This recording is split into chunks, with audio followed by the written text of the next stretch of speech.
नमस्कार दोस्तों, आप सभी के सामने एक चुटकुला गीत पति पत्नी का है। तो बहुत पुराना गीत है, लेकिन हम लोगों ने सोचा आप सबको सुना देते हैं एक बार अपनी ज़बानी अपनी आवाज़ में। तो कैसा लगेगा कमेंट में ज़रूर बताइए।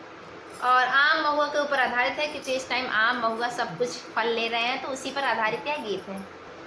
आम महुआ के झूमे डरिया हो, आम महुआ के झूमे डरिया, तनी तका भला मजी हमारी ओरिया, तनी तका हो भला मजी हमारी ओरिया।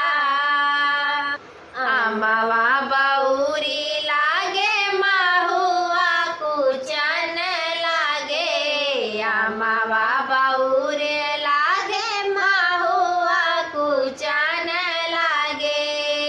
ए जी रसवा से भरी गईले सारी डरिया, ए जी रसवा से भरी गईले सारी डरिया, तानी तकाना बाला मजी हमारी ओरिया, तानी तकाना बाला मजी हमारी ओरिया।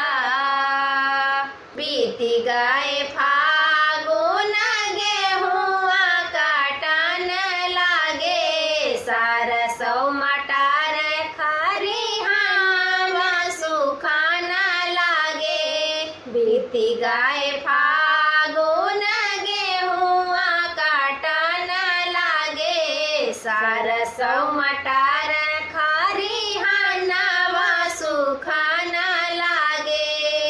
ए जी खेतवा में बीताई सारा दिनवा, ए जी खेतवा में बीताई सारा दिनवा, तानी तकाना बाला मजी हमारी ओरिया, तानी तकाना बाला मजी हमारी ओरिया।